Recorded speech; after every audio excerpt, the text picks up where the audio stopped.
नमस्ते। मैं नहीं समझता कि अब मुझे किसी भी प्रकार के परिचय आपको देने की आवश्यकता है। मैं आज यह जो वीडियो आपके समक्ष ला रहा हूँ, इसे मेरे बचपन के एक मित्र ने सलाह दिया था कि मैं इस पर एक वीडियो कि किस प्रकार के उपहार पर, किस प्रकार के गिफ्ट पर कोई टैक्स का दायित्व बनता है इनकम टैक्स में या नहीं। तो आगे आप देखें, मैं ये आपको स्पष्ट रूप से बताना चाहता हूँ कि आपको मिले उपहार या गिफ्ट पर किस परिस्थिति में आपको इनकम टैक्स देना होगा और किन परिस्थितियों में आप पर कोई इनकम टैक्स का दायित्व लायबिलिटी नहीं बनेगा। तो उपहार है, तो मैं आपको अब आज अभी के इस वीडियो में ये बताना चाहता हूँ कि किस तरह का उपहार गिफ्ट जो है अगर आपको प्राप्त होता है तो उस पर टैक्स लगेगा, इनकम टैक्स लगेगा या नहीं लगेगा। तो सबसे पहले मैं ये बताना चाहता हूँ कि आपको टैक्स लगेगा वो कैसा इनकम होगा। तो अगर कोई भी व्यक्ति आपका फ्रेंड जो है और वैसे रिश्तेदार जो मैं आगे आपको बताऊंगा वो रिश्तेदारी की श्रेणी में नहीं आते हैं, उनसे प्राप्त हुआ कोई उपहार या गिफ्ट या किसी अन्य व्यक्ति के द्वारा प्राप्त कोई गिफ्ट है, उपहार है, तो वो आपको जो है 50,000 से ज़्यादा का अगर गिफ्ट है, उपहार है, आपको उस पर टैक्स देना होगा। वो आपके इनकम में ऐड हो जाएगा और आप जिस भी श्रेणी में, आयकर के जिस भी श्रेणी में आते हैं उस पर आपको टैक्स देना होगा। चाहे अगर आप एग्जम्प्टेड के श्रेणी हैं तो कोई टैक्स नहीं लगा, 5% में है, 10% में, 20%, मतलब जिस भी श्रेणी में है आप, जिस भी स्लैब में आपका टैक्स लगना है उस पर वो आपको टैक्स देना होगा।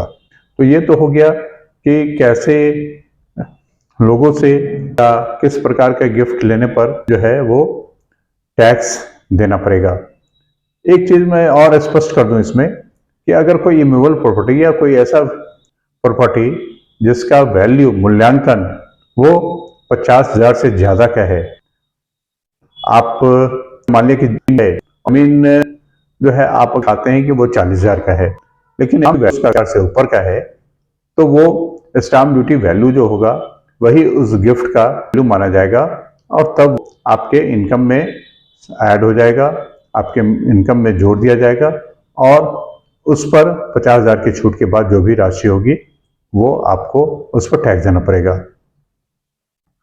अब हम आपको बताते हैं कि किन लोगों से प्राप्त गिफ्ट या उपहार पर आपको कोई टैक्स नहीं लगेगा। तो आयकर की धारा 241 में यह बताया गया है कि रिलेटिव किसे कहते हैं।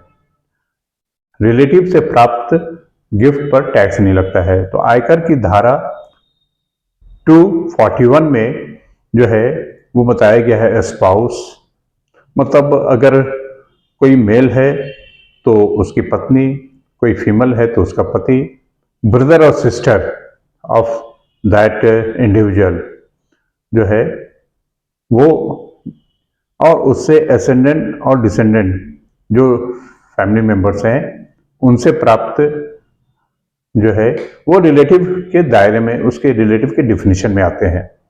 दूसरी परिभाषा दी गई है आयकर की धारा 56 टू 7, मतलब 56 under bracket 2 under bracket Roman 7 में रिलेटिव को ज्यादा विस्तृत रूप से समझाया गया है।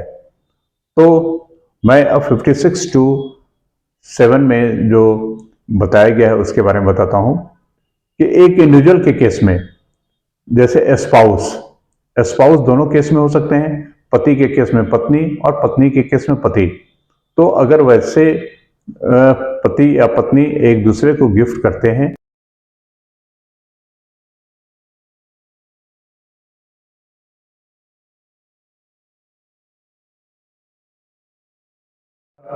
से आपके पेरेंट के जो है, आपके पेरेंट के रिलेटिव, मतलब आपके पेरेंट के रिलेटिव का मतलब हो गया उनके ब्रदर और सिस्टर, मतलब अगर हम ये कहें कि आपके पिताजी के भाई, आपके चाचा और आपके पिताजी की बहन बुआ, उसी तरह से कहें कि माता जी के भाई मामा श्री और उनकी बहन मौसी से भी अगर आपको कोई गिफ्ट प्राप्त होता है तो उस पर कोई भी प्रकार का इनकम टैक्स नहीं लगेगा।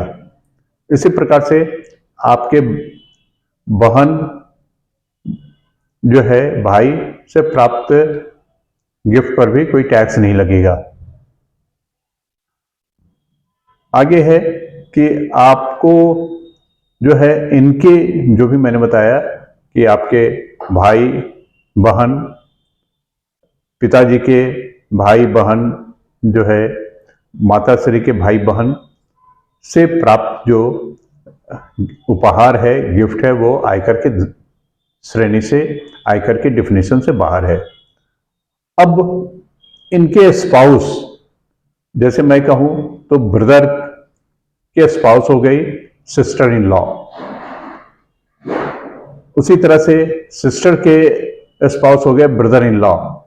तो आपके बहनोई और से भी प्राप्त अगर आपको कोई गिफ्ट है, आपके भाभी भावज से भी प्राप्त अगर कोई गिफ्ट उपहार है तो उस पर आपको कोई टैक्स, इनकम टैक्स नहीं देना होगा। उसी तरह से चाचा की पत्नी चाची, मामा की पत्नी मामी, बुआ के हस्बैंड फूफा और मौसी के हस्बैंड मौसा से भी अगर आपको कोई गिफ्ट प्राप्त होता है तो उस पर आपको किसी भी प्रकार का कोई टैक्स, इनकम टैक्स में नहीं देना होगा। अब है असेंडेंट और डिसेंडेंट ऑफ दैट इंडिविजुअल, मतलब उस व्यक्ति के पारिवारिक सूची में जो ऊपर के श्रेणी के लोग हैं या नीचे के श्रेणी के लोग जो हैं। ऊपर के श्रेणी में कहें तो पिता हो गए, दादा हो गए, परदादा हो गए, नाना हो गए, जो है माता जी हो गई, परनाना हो गए। तो उनसे भी प्राप्त जो है आपको गिफ्ट पर कोई टैक्स नहीं देना होगा। इसी तरह से उनके स्पाउस पर भी जो है, जैसे दादा है तो दादी ने भी अगर आपको गिफ्ट किया है, परदादा है परदादी ने भी आपको गिफ्ट किया है, नाना है तो नानी का भी गिफ्ट हो गया, और परनाना जो है परनानी से भी प्राप्त उपहार पर, गिफ्ट पर आपको किसी भी प्रकार का इनकम टैक्स नहीं लगेगा। अब हम डिसेंडेंट की बात करें।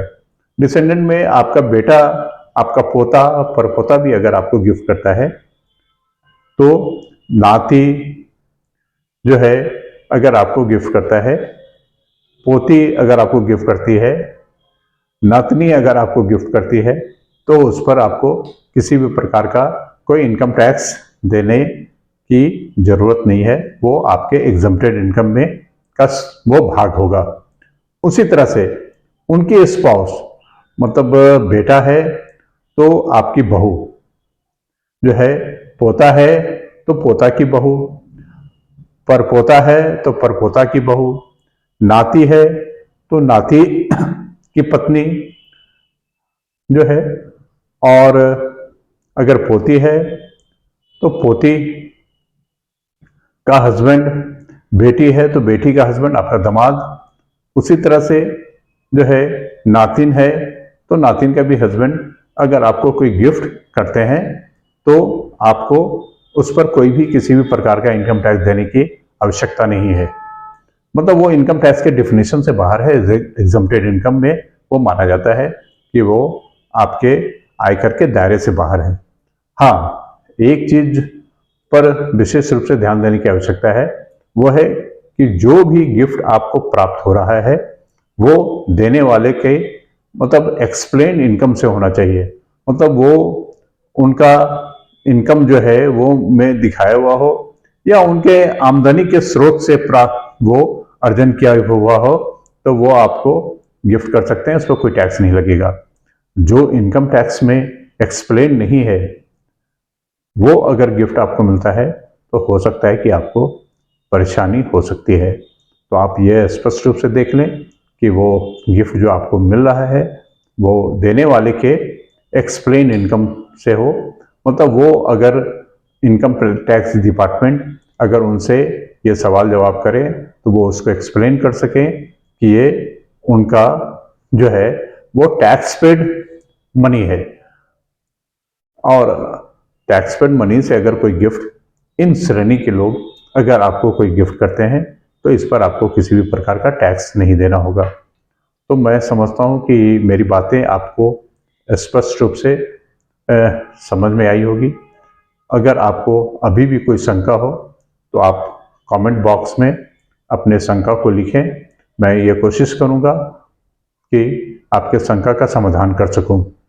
आपसे पुनः आग्रह है कि अगर आपने मेरे वीडियो को, मेरे चैनल को अभी तक सब्सक्राइब नहीं किया है तो काइंडली उसे सब्सक्राइब कर दें, लाइक कर दें और शेयरिंग कर दें, ताकि आपके जान पहचान के, आपके जानकार के लोग, आपके परिचित, आपके परिजन भी आपकी तरह इन सब जानकारी को पा सकें और उसका लाभ प्राप्त कर सकें। धन्यवाद।